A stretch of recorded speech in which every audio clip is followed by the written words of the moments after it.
Somalia இந்த நாட்டு பேரை கேள்விப்பட்ட உடனே உங்களுக்கு முதல்ல ஞாபகத்துக்கு வர்றது கடற்கொள்ளையர்கள் தான். இந்த கடற்கொள்ளையர்கள் அப்படின்னா பைரேட்ஸ் அப்படிங்கிற யாரு அப்படின்னா, இப்போ நிலத்துல யாராவது கொள்ளை அடிச்சாங்க அப்படின்னா அவங்கள வந்து திருடர்கள் அப்படின்னு சொல்றோம். ஆனா அதுவே அவங்க வந்து கடல்ல கொள்ளை அடிச்சாங்க அப்படின்னா அவங்கள தான் பைரேட்ஸ் அப்படின்னா கடற்கொள்ளையர்கள் அப்படின்னு சொல்லிட்டு அழைக்கிறாங்க. உண்மையிலேயே இந்த சோமாலியா அப்படிங்கிற நாட்டுல இருந்து எதனால இவ்வளோ கடற்கொள்ளையர்கள் உருவானாங்க? உலக அளவில் பார்த்தீங்கன்னா இந்த சோக் பாயிண்ட்ஸ் அப்படிங்கிறது 7 இருக்குதுங்க. உலக அளவில் இருக்கிற அந்த வர்த்தகம் எல்லாமே கடல் வழியாக தான் நிறைய நடந்துகிட்டு இருக்கு. அது முக்கியமாக பார்த்தீங்கன்னா இந்த சோக் பாயிண்ட்ஸ் வழியாக தான் அந்த கப்பல்கள் எல்லாமே போயிட்டு வந்துகிட்டு இருக்கோம். இப்போ யாராவது அந்த சோக் பாயிண்ட்ஸை மறைச்சாலோ இல்லை தடுத்தாலோ அந்த கடல் வர்த்தகம் அப்படிங்கிறது முற்றிலுமாக பாதிக்கப்படும். இப்போ உதாரணத்துக்கு பார்த்தீங்கன்னா பனாமா கால்வாய் இருக்கு, சூயிஸ் கால்வாய் இருக்கு, அப்புறம் ஸ்ட்ரெயிட் ஆஃப் மலாக்கா, இந்த மாதிரி நிறைய கால்வாய்கள் இருக்கு. இது எல்லாமே தான் உலக வர்த்தகத்துக்கு ரொம்ப முக்கியமானவை. இப்போ இந்த சோமாலியா நாடு இருக்கு பாத்தீங்களா, அந்த நாட்டுக்கு பக்கத்துல தான் இந்த சூயிஸ் கால்வாய் இருக்கு. ஒரு நாளைக்கு பல ஆயிரம் கப்பல்கள் அந்த சூயிஸ் கால்வாய் வழியா தான் போயாகணும். எல்லா வர்த்தக கப்பல்களுமே இந்த சோமாலியா நாட்டு வழியா போனோம்னா கண்டிப்பா பயப்படுவாங்க. அதுக்கு காரணம் அங்கு இருக்கிற கடற்கொள்ளையர்கள் தான். உண்மையிலேயே இந்த சோமாலியா நாட்டில் இருந்த மக்கள் எதனால கடற்கொள்ளையர்களா மாறினாங்க, அவங்க மாறினதுக்கு என்ன காரணம்? ஆக்சுவலா பாத்தீங்கன்னா அவங்கள காப்பாத்திக்கிறதுக்காக அவங்களுடைய கடற்கரையில மற்றவங்க வந்து மீன் பிடிச்சிட்டு இருந்தாங்க. அதை எதிர்த்து போராட ஆரம்பிச்சவங்க தான் கடைசியில கடற்கொள்ளையர்களாக மாறிட்டாங்க. இந்த சோமாலியா பைரேட்ஸோட வளர்ச்சியும் வீழ்ச்சியும் அதை தான் இந்த வீடியோவில் பார்க்க போகிறோம். வெல்கம் டு தமிழ் சாளரம்.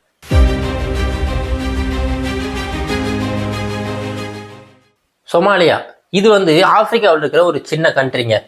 இந்த நாடு பார்த்தீங்கன்னா அங்கேயும் நம்மள மாதிரி தான் மக்கள் வாழ்ந்துகிட்டு இருக்காங்க. 1990 இந்த காலகட்டத்தில் அந்த நாட்டில் இருக்கிற அரசாங்கம் முற்றிலுமாக சிதைக்கப்படுது. அரசாங்கம் அப்படிங்கிற ஒரு அமைப்பே அங்கே இல்லாமல் போயிடுது. அதனால என்னாச்சு அப்படின்னா நானே ராஜா நானே மந்திரி அப்படிங்கிற மாதிரி எல்லா மக்களுமே அவங்க ஒரு சின்ன டெரிட்டரி பிடிச்சிக்கிட்டு அதுக்கு வந்து அவங்க தலைமை தாங்கிக்கிட்டு அந்த மாதிரி அவங்க போயிட்டு இருக்காங்க. அந்த சமயத்தில் என்ன ஆகுதுன்னா இந்த பக்கம் இந்த அரபு கண்ட்ரிஸ் அப்புறம் யூரோப்பியன் கண்ட்ரிஸ் இந்த இடத்துல இருந்தெல்லாம் நிறைய ஃபிஷிங் போட்ஸ்லாம் என்ன பண்ணுறாங்கன்னா இந்த சோமாலியா நாட்டோட கடற்கரைக்கு பார்த்தீங்களா, அது வந்து கிட்டத்தட்ட 14 கிலோமீட்டர் நீளமான கடற்கரை. அதுக்கு பக்கத்துல நிறைய மீன் வளம் இருக்கு.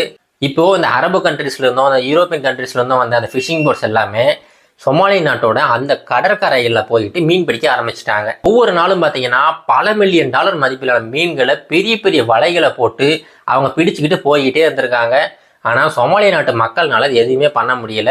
ஏன்னா அவங்ககிட்ட இருக்கிறதெல்லாம் ஒரு சின்ன போட்ஸ் தான். அந்த போட்ஸை வச்சுக்கிட்டு கடலுக்குள்ளார ஒரு கொஞ்சம் கிலோமீட்டர்ஸ் மட்டும் தான் போயிட்டு வர முடியும். அதனால அவங்களால அந்த பெரிய போட்ஸை எடுத்து போராட முடியல. இப்படியே போய்கிட்டு இருக்கும்போது தான் என்ன ஆகுதுன்னா நம்ம நாட்டோட வளத்தை அவங்க எதனால வந்து சுரண்டிக்கிட்டு இருக்காங்க அப்படிங்கிற மாதிரி கொஞ்சமாக புரட்சி ஏற்பட்டுக்கிட்டு இருக்கு. அதே சமயத்தில் என்ன பண்ணுறாங்கன்னா சுவிட்சர்லாண்டில் இருந்தோம் அப்புறம் இட்டாலி இந்த நாட்டில் இருந்தோம் நிறைய கம்பெனிகள் அவங்க எல்லாருமே அவங்களுடைய வேஸ்டேஜ் எல்லாம் பெரிய ட்ரம்களில் போட்டு அடைச்சி சோமாலியா நாட்டுக்கு உட்பட்ட அந்த கடல் பகுதியில் வந்து டம்ப் பண்ண ஆரம்பிச்சிட்டாங்க. அதுவும் ஒரு சில வேஸ்டேஜ் எல்லாம் பார்த்தீங்கன்னா நியூக்ளியர் வேஸ்ட் எல்லாம் கூட கொண்டு வந்து அந்த இடத்துல போட்டு டம்ப் பண்ண ஆரம்பிச்சிட்டாங்க. ஏன்னா அங்கே தான் கேட்கறதுக்கு ஆள் இல்லைல்ல. ஒரு அரசாங்கம் ஒன்று இருந்தால் மட்டும்தான் அவங்க வந்து இன்னொரு அரசை எடுத்து போராட முடியும். இன்னொரு கம்பெனி எது வந்துச்சுன்னா அவங்கள எடுத்து போராட முடியும். ஆனால் இங்கே வந்து ஒரு அரசு அப்படின்னு ஒன்று இல்லவே இல்லை. அதனால இந்த கம்பெனிகள்லாம் என்ன பண்ணாங்கன்னா அங்கே இருக்க ஒரு சில கைக்குள்ளே போட்டுக்கிட்டு இந்த மாதிரி வேஸ்ட் எல்லாத்தையுமே கொண்டு வந்து டம்ப் பண்ணுற ஒரு வேஸ்ட் லேன்னா சோமாலியாவை மாற்ற ஆரம்பிச்சிட்டாங்க. இது எவ்வளோ நாள் தாங்க அங்கே இருக்கிற மக்கள் வந்து பொறுத்துக்கிட்டு இருப்பாங்க? கொஞ்ச நாள் கழிச்சு அவங்க எல்லாருமே ஆயுதம் ஏந்த ஆரம்பிச்சிட்டாங்க. அவங்க ஆயுதம் ஏந்திக்கிட்டு சண்டைக்கெல்லாம் போலங்க. அவங்க என்ன பண்ணிட்டாங்கன்னா இப்போ ஒரு பெரிய ஃபிஷிங் போட் வருதுன்னு வச்சுங்களேன், இவங்க சின்ன ஒரு 4-5 போட்டில் அங்கே போயிட்டு அவங்க கிட்ட நாங்கள் தான் வந்து சோமாலியா நாட்டோட நேவி, நாங்கள் தான் வந்து கடற்படை, நீங்கள் எங்கள் நாட்டு எல்லைக்குள்ளே வந்து மீன் பிடிக்கணும் அப்படின்னா அதுக்கு கொஞ்சம் தொகை கொடுக்கணும், ஒரு ஃபீஸ் மாதிரி கொடுக்கணும் அப்படின்னு சொல்லிட்டு ஸ்டார்ட் பண்ணியிருக்காங்க. இதுதான் அவங்க கடற்கொள்ளையர்களாக மாறுறதுக்கான முதல் படி. அப்படியே படிப்படியாக என்ன ஆகுதுன்னா கொஞ்சம் கொஞ்சமாக இவங்க வந்து நிறைய ஃபிஷிங் போட்ஸை கேப்சர் பண்ணி அவங்க இருக்கிற பொருட்களை பறிமுதல் பண்ணுறது, அவங்ககிட்ட வந்து காசு வசூல் பண்ணுறது, இந்த மாதிரி நிறைய விஷயங்களை செஞ்சுக்கிட்டே இருந்திருக்காங்க. இப்போ இந்த விஷயம்லாம் என்ன ஆகுதுன்னா சோமாலியா நாட்டில் இருக்கிற ஒரு சில பணக்காரர்கள் இதை சாதகமாக பயன்படுத்திக்கிட்டு அவங்க ஆயுதங்கள்லாம் வாங்கி கொடுத்து சின்ன அமைப்புகளை உருவாக்கி விட்டுட்டாங்க. இப்போ அந்த அமைப்புகளுக்கு என்ன இன்ஸ்ட்ரக்ஷன்னா உங்களுக்கு மெயின் வேலையே அந்த ஃபிஷிங் போட்ஸோ இல்லை ஏதோ வர்த்தக கப்பலோ வந்துச்சுன்னா அவங்கக்கிட்ட போயிட்டு அவங்ககிட்ட இருக்கிற பொருளை வாங்கிட்டு வரணும், அப்படி இல்லைன்னா அவங்ககிட்ட அந்த ஃபீஸ் மாதிரி ஏதோ ஒன்று கலெக்ஷன் பண்ணிட்டு வரணும் அப்படின்னு சொல்லிட்டு இந்த பணக்காரர்கள்லாம் சேர்ந்து அந்த பைரட்ஸை உருவாக்கி விடுறாங்க. இப்போ என்னன்னா இந்த பைரட்ஸ் வந்து சம்பாரிச்சு வராங்க பார்த்தீங்களா, அந்த பணத்தை பயன்படுத்தி மறுபடியும் ஆயுதங்கள் வாங்குறாங்க, மறுபடியும் சின்ன பசங்களை கூப்பிட்டு வந்து ட்ரைனிங் கொடுக்குறாங்க, புதுசாக பைரட்ஸை உருவாக்கிக்கிட்டே இருக்காங்க. இப்படி போய்கிட்டு இருந்த காலகட்டத்தில் தான் 2004 வருது. 2004 டிசம்பர் யாராலையுமே மறக்க முடியாது.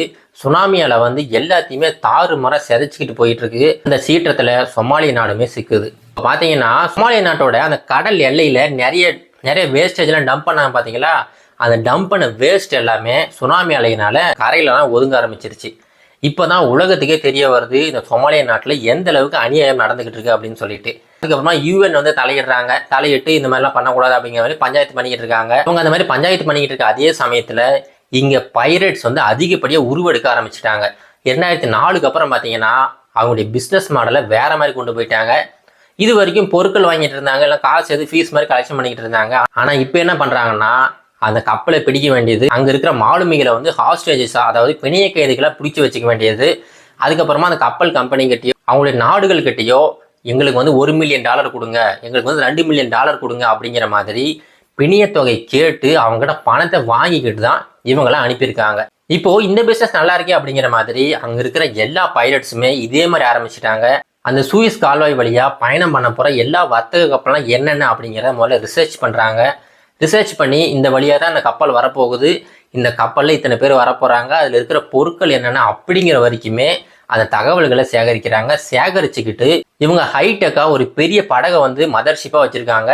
அந்த மதர்ஷிப்பில் பார்த்தீங்கன்னா ரேடார்லாம் ஃபிக்ஸ் பண்ணியிருக்கு.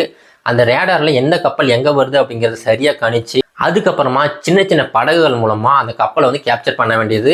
அதுக்கப்புறமா அந்த தொகையை கேட்டு வாங்க வேண்டியது. இந்த மாதிரி ஒரு பிஸ்னஸ் மாடலை உருவாக்கி பல மில்லியன் டாலர்கள் தினம் சம்பாரிச்சுக்கிட்டே இருந்திருக்காங்க. இது உலக அளவில் ஒரு பெரிய தலைவலியை உருவெடுத்துருச்சுங்க. அந்த வழியாக வர்த்தக கப்பல்கள் போகிறதுக்கே ரொம்ப பயப்பட ஆரம்பிச்சிட்டாங்க. அப்புறமா அந்த கப்பல் நிறுவனங்கள்லாம் சேர்ந்து ஒரு கைட்லைன்ஸ் மாதிரி உருவாக்குறாங்க. இந்த மாதிரி யாராவது பைரட்ஸ் உள்ள வந்தாங்கன்னா எப்படி எதிர்கொள்றது அப்படிங்கிற மாதிரி அந்த கப்பலில் நிறைய மாற்றங்கள் கொண்டு வராங்க. எப்படின்னா அந்த கப்பலை சுற்றி வேலி அமைக்கிறது, தெரியாத படகு ஏதாவது வந்துச்சுன்னா அதாவது தண்ணி அடிக்கிற மாதிரி பைப் வச்சுருப்பாங்க, ஹை ப்ரெஷரில் வந்து தண்ணியை வந்து அந்த போட் மேலே அடிக்கிறது, அந்த மாதிரி நிறைய விஷயங்கள் பண்ணிக்கிட்டு இருந்தாங்க. அடுத்ததான் முக்கியமான விஷயம் என்னன்னா, ஒவ்வொரு கப்பல்லையுமே ஆயுதம் ஏந்திய செக்யூரிட்டி கார்ட்ஸ் வந்து கூட்டிட்டு போகலாம் அப்படின்னு சொல்லிட்டு ஒரு உத்தரவுமே போடுறாங்க. மூலமா என்னன்னா அந்த கப்பல்லையே செக்யூரிட்டி கார்ட்ஸ் வருவாங்க.